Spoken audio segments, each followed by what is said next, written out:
Zen has been summed up in 4 statements. A direct transmission outside scriptures and apart from tradition. No dependence on words and letters. Direct pointing to the human mind and seeing into one's own nature and becoming Buddha.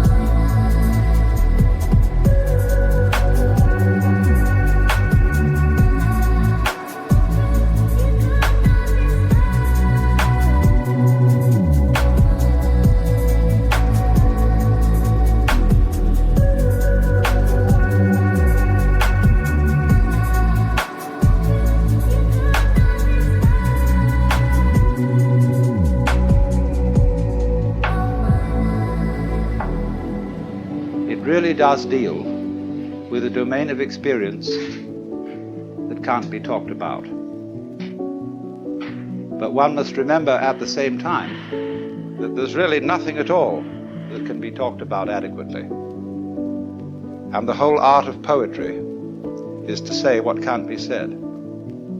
Every artist feels when he gets to the end of his work that there's something absolutely essential that was left out.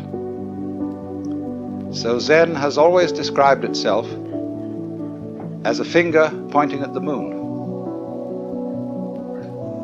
In the Sanskrit saying, Tat Tvamasi, that art thou, Zen is concerned with that.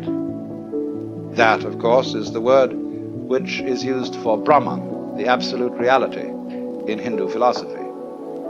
And you're it, only in disguise, and disguised so well that you've forgotten it.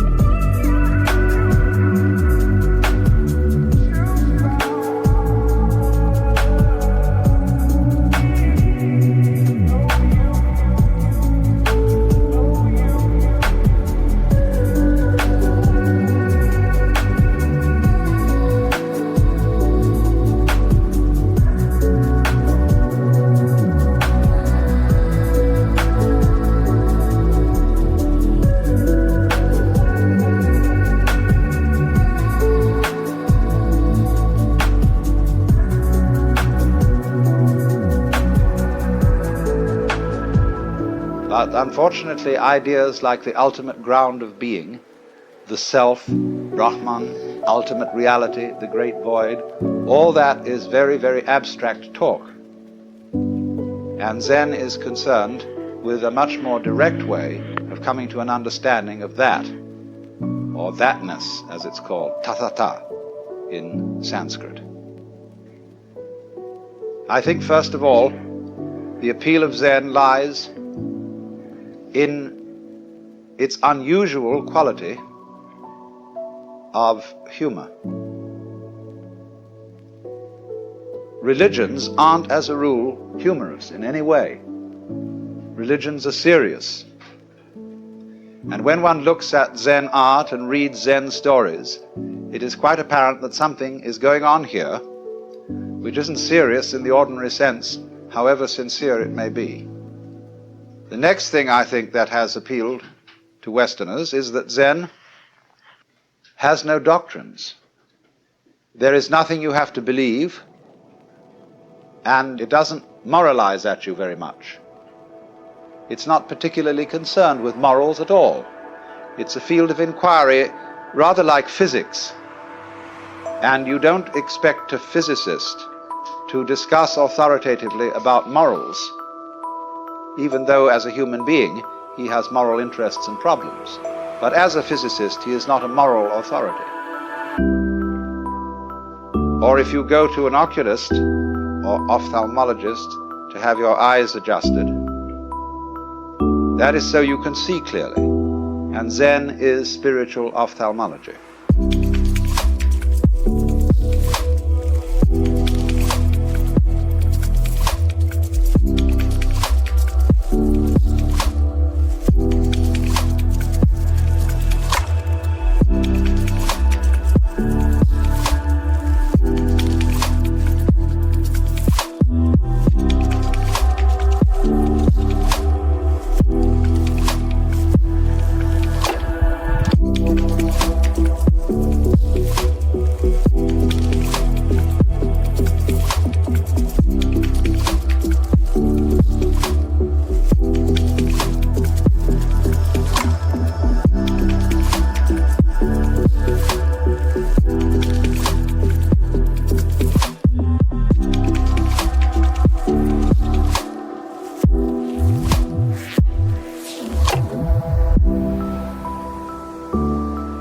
Zen has been described as when hungry eat, when tired sleep. And when the student got that description, he said, well, doesn't everybody do that? And the master said they don't. When hungry, they don't just eat, but think of 10,000 things. When tired, they don't just sleep, but dream innumerable dreams.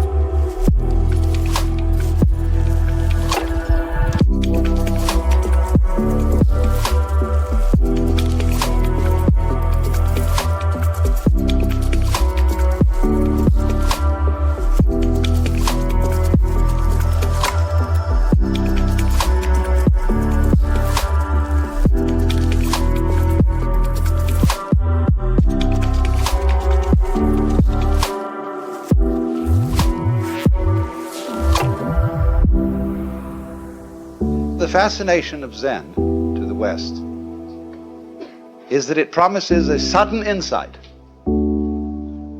into something that is always supposed to take years and years and years.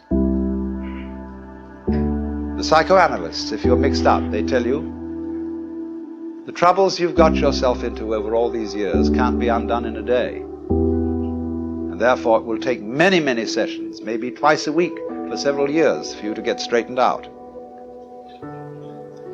The Christians say that if you embark on a path of spiritual discipline, you get yourself a spiritual director and submit yourself to the will of God, but you may not get into the high states of contemplative prayer for very many years. The Hindus, the Vedanta Society people, the Buddhists also say will require many long years of meditation, very hard concentration, very difficult practice, and stern discipline. And then maybe you will make enough progress in this life to become a monk in your next life. And then you'll make enough progress to enter some of the preliminary stages leading to Buddhahood. But it's all likely to take you many, many incarnations. But when this artist Hasegawa was asked, how does one see into Zen? He said, it may take you 3 seconds. It may take you 30 years. I mean that.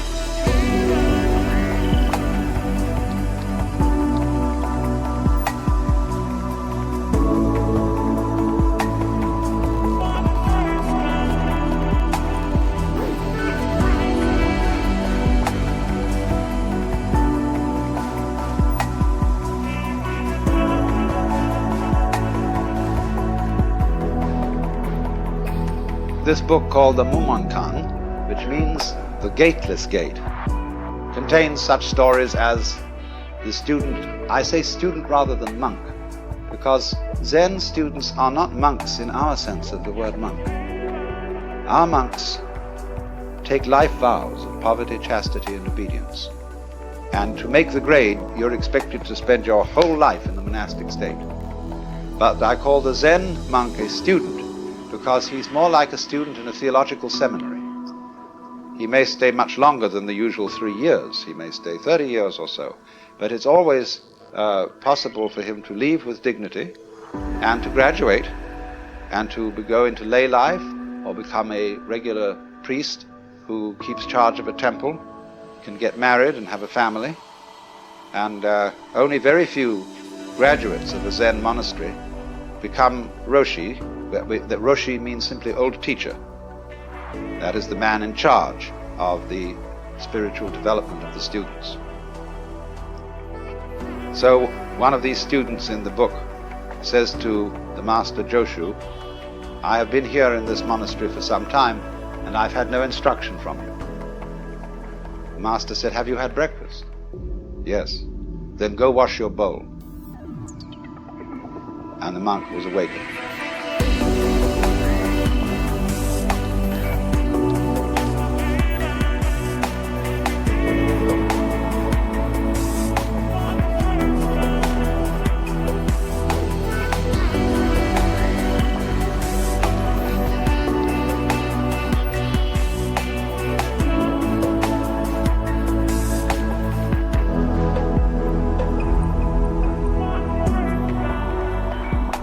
Another story in this book concerns a master who said, when a cow walks out of the enclosure, the corral, the horns and head, the 4 legs and the body all get through, but not the tail.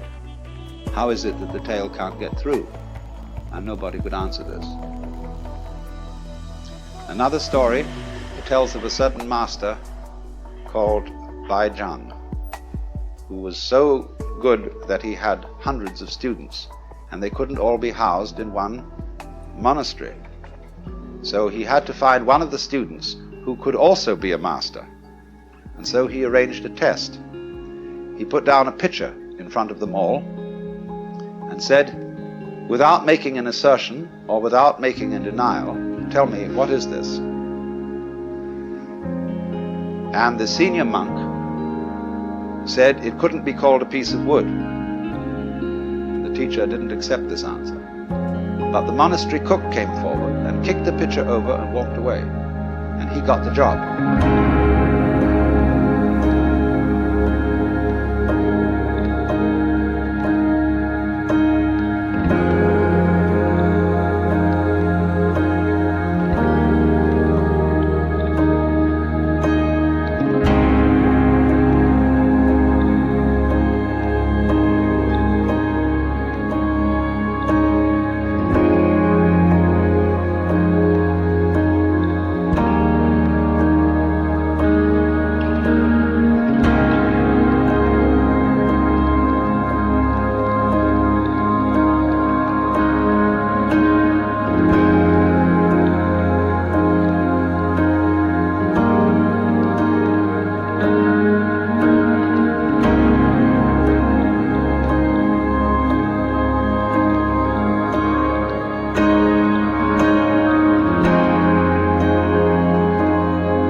All these stories resemble jokes in this sense. A joke is told to make you laugh. When you get the point of a joke, you laugh spontaneously. But if the point has to be explained to you, you don't laugh so well, you force a laugh. There is some kind of sudden impact between the punchline and the laugh. And so in exactly the same way with these stories, there is expected to be something else than laughter, which is sudden insight into the nature of being.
taught Zen came to a master, often, they approach the Zen master with a kind of key question.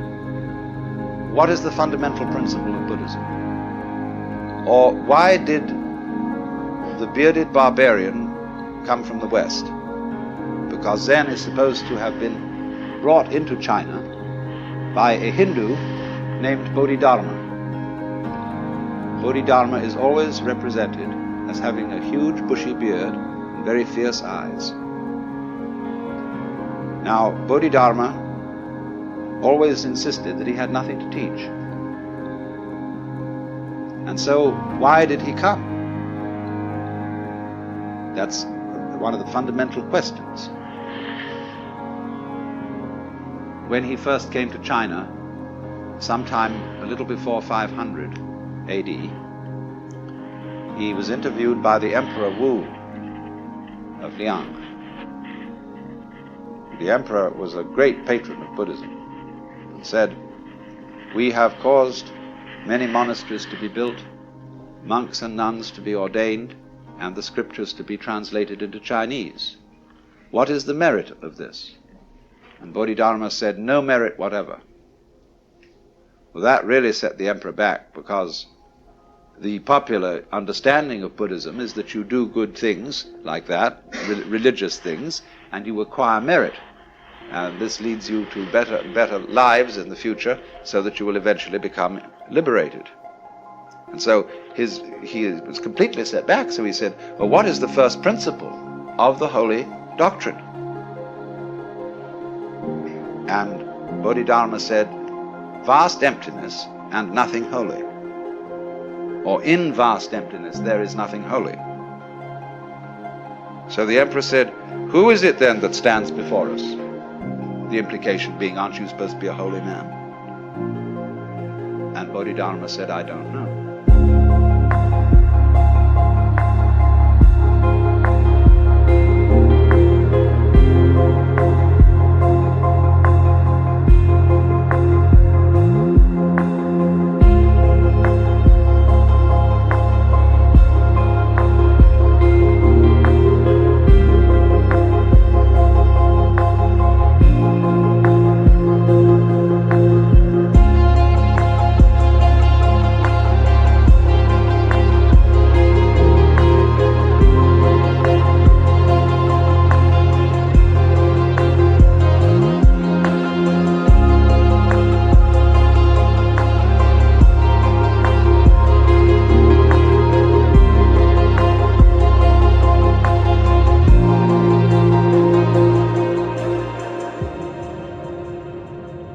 Now, it is saying too much, I warn you, to say that Zen is trying to point to the physical universe so that you can look at it without forming ideas about it. That is saying too much, but it is the general idea. It's in the direction of being the right idea. Zen people speak of the virtue of what they call mushin, which means no mind, or munen, no thought. This is not an anti-intellectual attitude. The ordinary simple person is just as bamboozled by thinking as a university professor.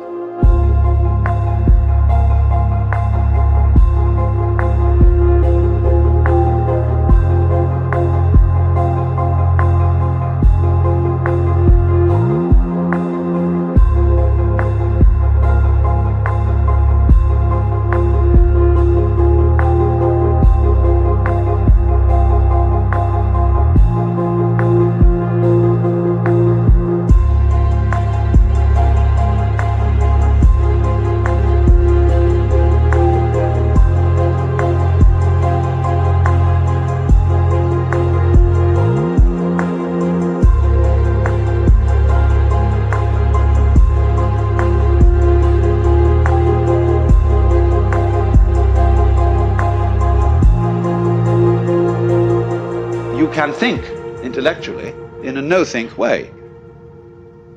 That's the art. It doesn't mean not to have any thoughts at all. It means not to be fooled by thoughts, not to be hypnotized by the forms of speech and images that we have for the world, not to be hypnotized by them into thinking that that is the way the world really is. So if I say this is a fan, it isn't. To begin with, fan is a noise, and this doesn't make the noise fan. But it can be many other things than a fan. It could be a back scratcher. Very well. All sorts of things. Don't let words limit the possibilities of life. Actually, this fan has an inscription on it written by a Zen master who was 100 years old. And it says, "I don't understand, I don't know anything about it."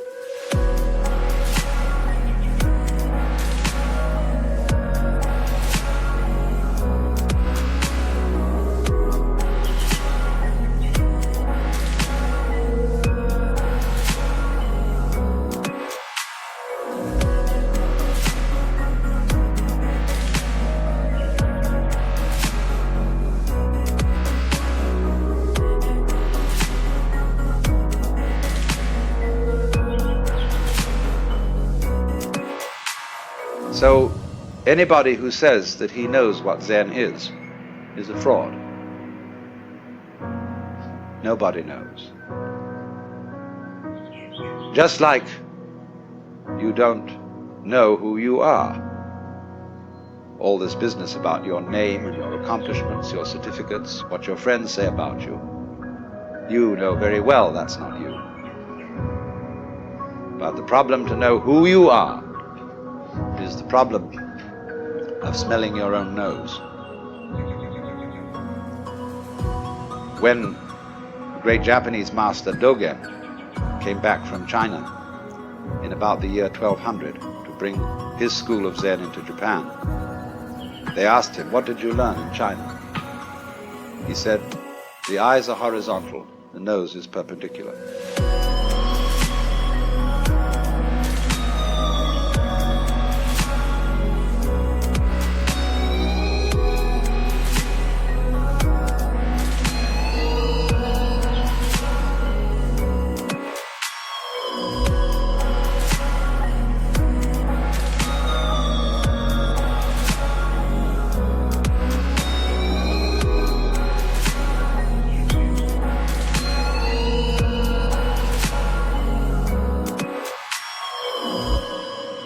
So you see, it is this kind of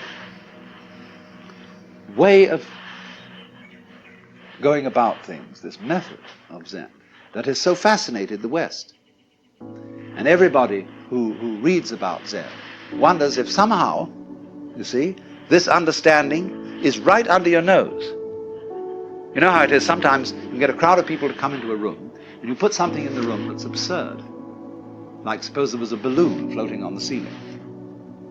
People could come in and not notice it at all. Or, you know, somebody puts on something weird, some kind of a funny necktie or something. And you say to a person, "Well, haven't you noticed?" A woman in a new dress, you know? "Haven't you noticed?" I said, "Well, no, what is it? What? No, it's right under your nose. They're staring you in the face, but you don't see it." And Zen is exactly like that.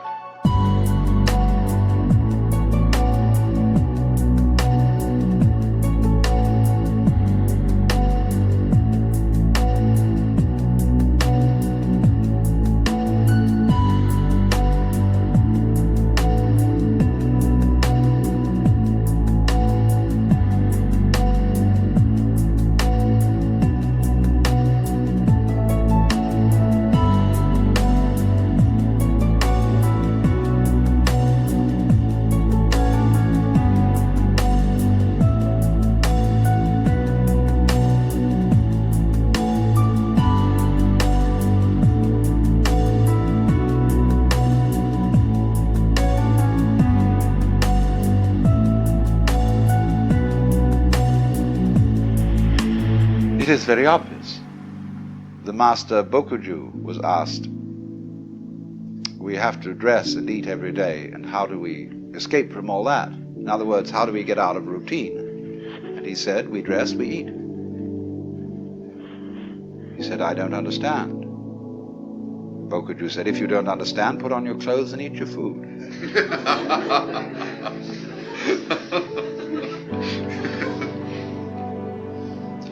Another Zen master in quite recent times was interviewing a student. You see, all these stories I'm telling you are connected, and what I want you to do is to grasp intuitively the connection. Was interviewing a student, and he said, get up and walk across the room. He got up and walked and came back. He said, where are your footprints?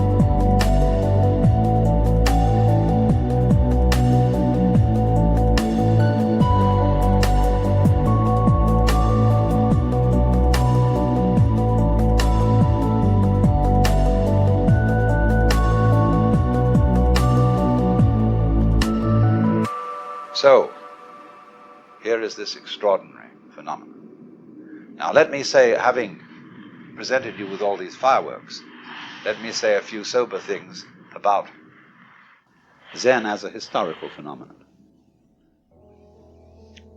Zen is a subdivision of Mahayana Buddhism.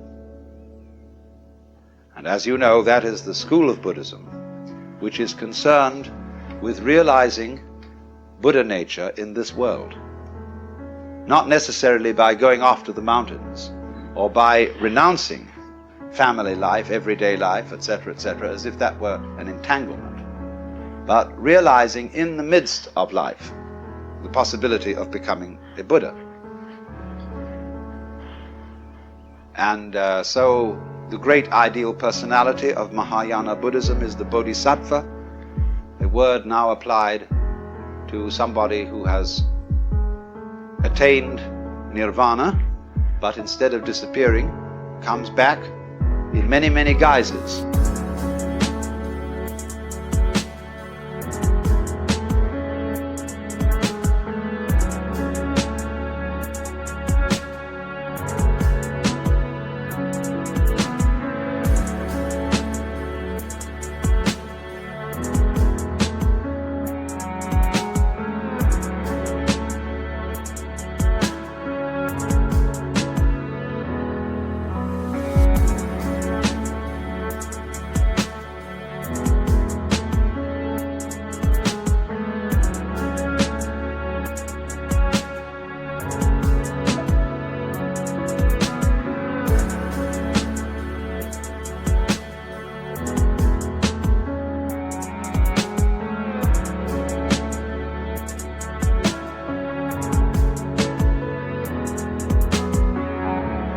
Zen is Mahayana, Indian Mahayana Buddhism, translated into Chinese, and therefore deeply influenced by Taoism and Confucianism.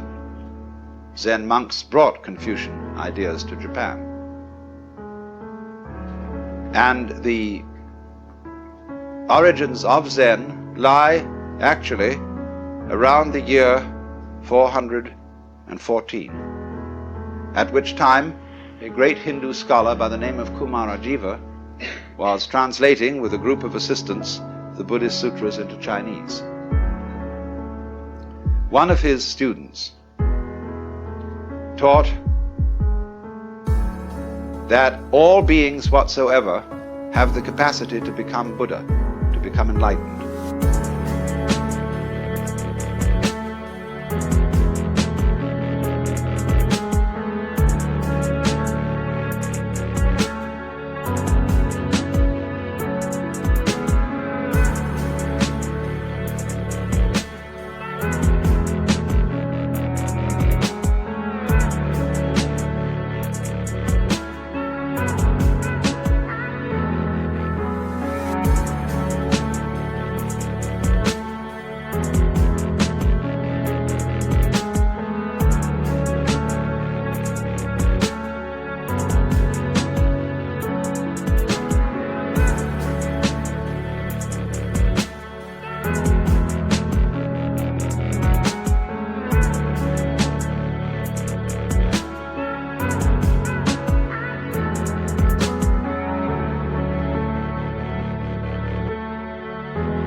even rocks and stones, and that even heretics and evildoers have the Buddha nature or Buddha potentiality in them. And everybody said he was a dreadful heretic. But then a text called the Nirvana Sutra came from India, which said precisely that. So everybody had to admit that this man was right. He also began to teach that awakening must be instantaneous. It's a kind of all or nothing state. I don't mean that there aren't degrees of its intensity, but once you see the principle, you see the whole thing. As they say, when the bottom falls out of the bucket, all the water goes together.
Your real mind, while all those emotions are going on, is imperturbable. Just like when you move your hand through the sky, you don't leave a track. The birds don't stain the blue when they pass by. And when the water reflects the image of the geese, the reflection doesn't stick there. So, to be pure-minded in the Zen way, or clear-minded is a better way of translating it, is not to have no thoughts. It's not a question of not thinking about dirty things. One great master of the Tang dynasty, when asked, "What is Buddha?" believe it or not, answered, "A dried turd." So it's not that kind of purity. It is purity, clarity, in the sense that your mind isn't sticky. You don't harbor grievances. You don't be attached to the past. You go with it, with life. Life is flowing all the time. That is the Tao, the flow of life. You are going along with it whether you want to or not. You're like people in a stream. You can swim against the stream, but you'll still be moved along by it. And all you'll do is wear yourself out in futility. But if you swim with the stream, the whole strength of the stream is yours. Of course, the difficulty that so many of us have is finding out which way the stream is going. But suddenly, as it goes, all the past vanishes. The future has not yet arrived.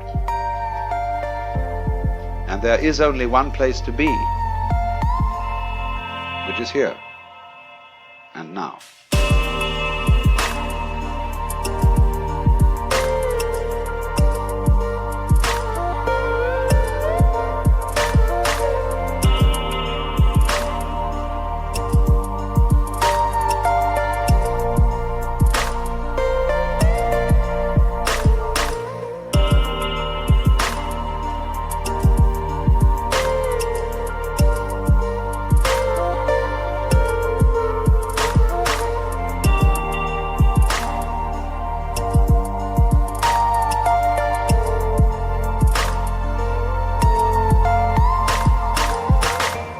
awakening. It's the same in a way as the Sanskrit bodhi, awakening from the illusion of being a separate ego locked up in a bag of skin, discovering that you are the whole universe. And of course, if you do discover that, and you do see into it all of a sudden, it's a shock, because your whole common sense is turned directly inside out.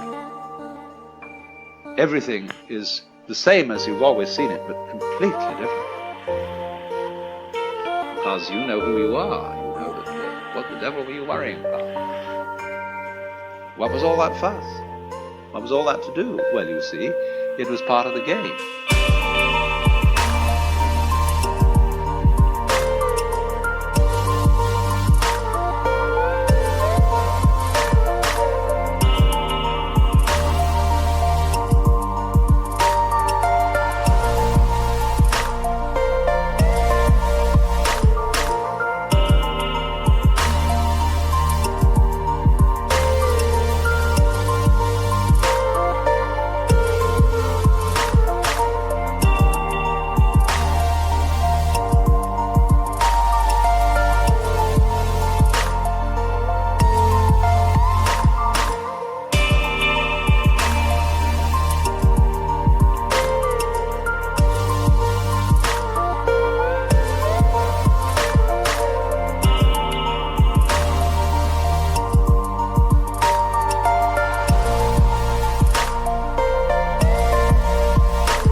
Everything from one point of view is fuss and to do. To do. What is there to do? But when you wake up, you see, and discover that all this to do wasn't you, what you thought was you, but was the entire works, which we could just call it, that you're it and it is it, and everything is it, and it does all things that are done, then that is a great surprise. But it sounds tasteless. It sounds empty. It sounds void. Because if I say, well, you're all it, that is a statement without the slightest logical sense. Because we don't know what is it unless there's something that isn't it. But if it's both all ises and all isn'ts, then we can't think about it. Nevertheless, it is highly possible to see that that's so, in a way that's so vivid it brings your heart into all your five mouths.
Master, who was once asked, what is the Tao, the way, replied, walk on.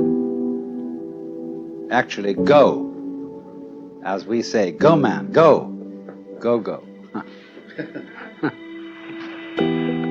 And it is this aspect of Zen which is what is truly understood by detachment, or having a mind that isn't sticky and that isn't stopped at any point in its whole working. To be stopped at a certain point is what is called having a doubt, as when one fumbles or wobbles or hesitates about something, trying to find the right solution for the circumstances by thinking it out in a situation where there really is no time to think it out. So that when a Zen teacher asks his disciple a question, he expects an immediate answer, as it were, without thought or premeditation.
They speak in Zen, they use a phrase, to have a mind of no deliberation.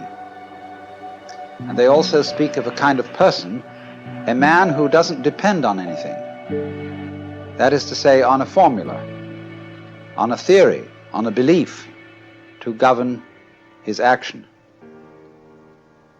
And this person who doesn't stick anywhere is like Dante's image at the end of the Paradiso, where he says in the presence of the vision of God, "But my volition now and my desires were moved as a wheel revolving evenly by love that moves the sun and other stars."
But if you are brought up to believe yourself split, I remember my mother used to say to me when I did naughty things, she said, "Alan, that's not like you."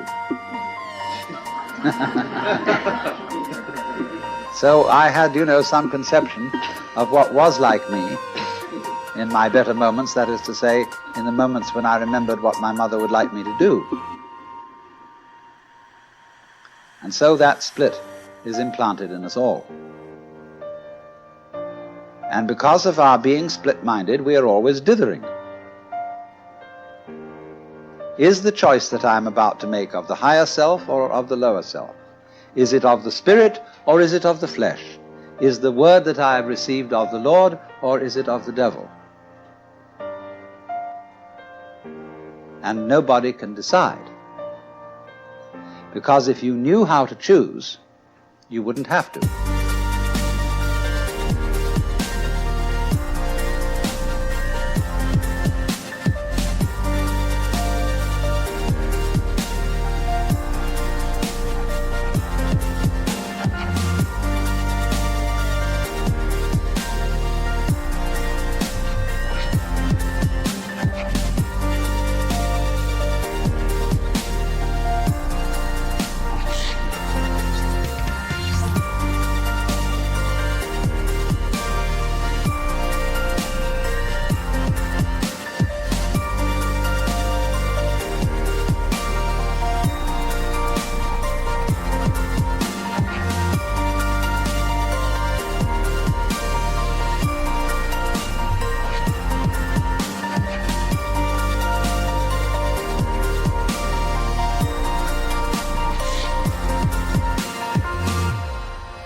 So it is important to overcome split-mindedness, but what is the way? Where can you start from if you're already split? A Taoist saying is that when the wrong man uses the right means work in the wrong way. So what are you to do? How can you get off it and get moving? Fundamentally, of course, you have to be surprised into it. Winthrop Sargent, not so long ago, interviewed a great Zen priest in Kyoto who posed to him the question, "Who are you?" And he said, "Well, I'm Winthrop Sargent." And the priest laughed. "No," he said, "I don't mean that. I mean, who are you really?" Well, then he went into all sorts of abstractions about his being a particular human being and so on. He was a journalist and so on, and the priest just laughed and said no. Then the priest just tossed off the conversation, and a little later made a joke, and Sargent laughed. And he said, "There you are!"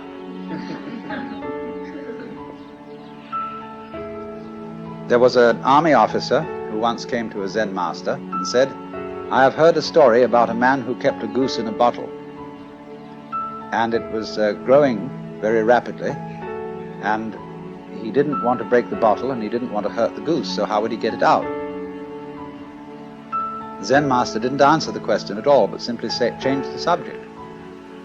Finally, the officer got up to leave, and he went over to the door, and suddenly the Zen master called out, "Oh, officer!"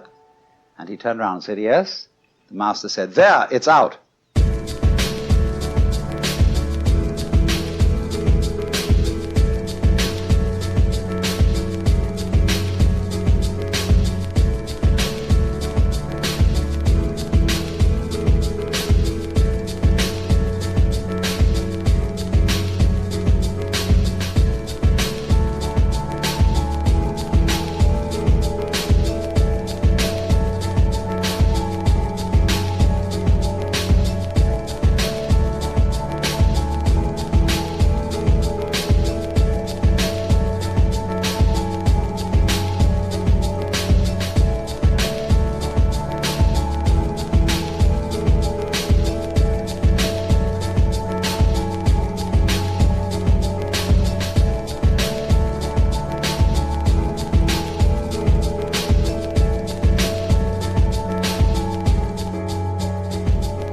When you are perfectly free to feel stuck or not stuck, then you're unstuck. Because actually, nothing can stick on the real mind, and you will find this out if you watch the flow of your thoughts. There is an expression in Chinese which means the flow of thoughts, or what we call in literary criticism, stream of consciousness. And they put the character for thought 3 times. Nyan, nyan, nyan. And so you will notice that thought follows thought follows thought when you are just ruminating. And those thoughts arise and go like waves on the water. All the time, they come and go. And when they go, they are as if they had never been here.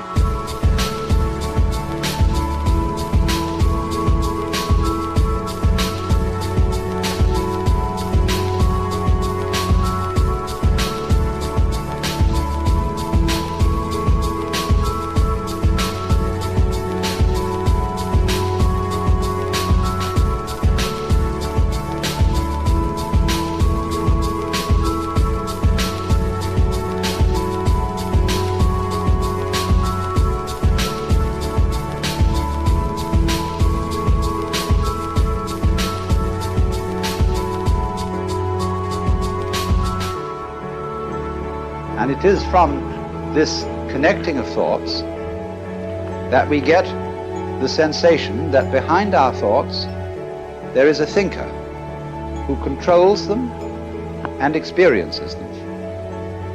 Although the notion that there is a thinker is just one member in the stream of thoughts.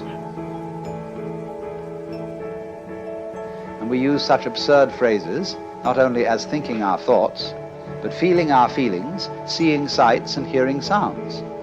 But you must understand it is perfectly obvious that seeing a sight is seeing, hearing a sound is hearing, feeling a feeling is feeling. So in the same way, thinking a thought is thinking.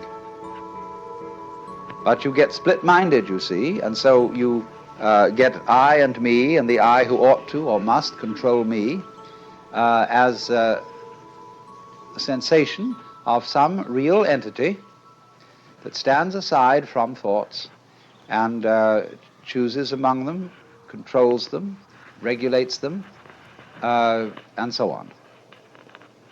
Actually, this is a way to have one's thoughts not controlled. The more there is this duality of the separate thinker standing aside from the thoughts, the separate feeler watching or feeling the feelings, the more the stream of feelings is coaxed into self-protective activity, into getting more and more like a stuck record, the purposes of which are to protect and to aggrandize and enlarge the status of the supposed thinker. When Joshu, who was a Tang Dynasty Zen master,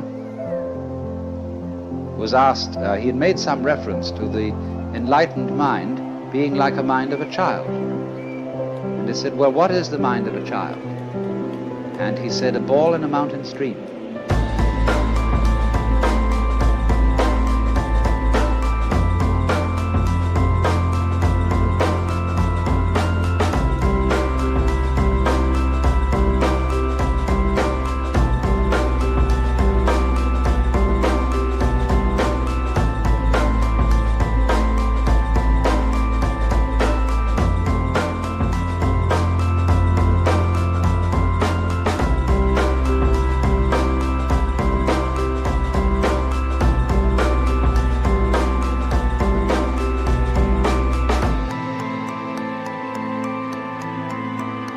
That is exactly what happens in the process of attachment, or what are called in Buddhist klesha, which mean disturbing confusions of the mind.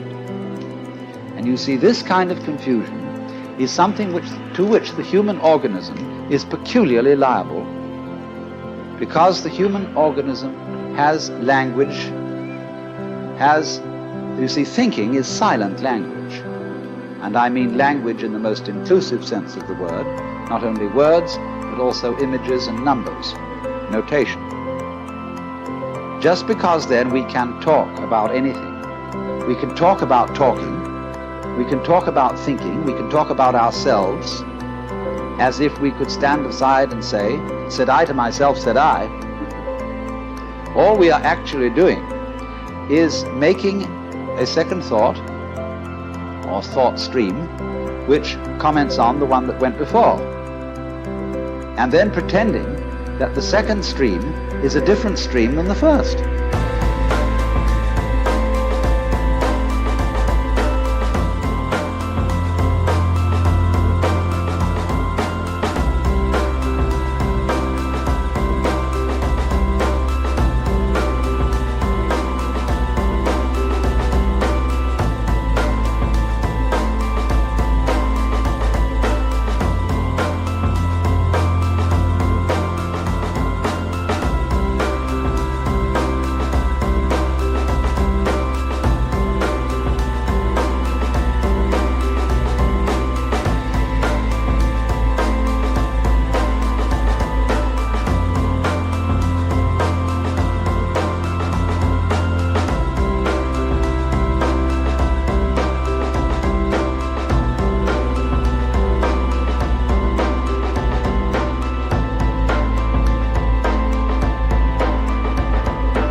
it's very important to get rid of that illusion of duality between the thinker and the thought. So find out who is the thinker behind the thoughts, who is the real, genuine you. And so one of the methods that is used is shouting. The Zen master would say to a student, now, I want to hear you. I want to hear you say the word mu and really mean it. Because I want to hear not just the sound, but the person who says it. Now produce for me that. He says, mu! And the Zen teacher says, no, no, not yet. Mu! And he says, it's only coming from your throat. I want to hear your belly. No? And always, you see, it'll never come while the person is trying to make a differentiation between a true move and a false move.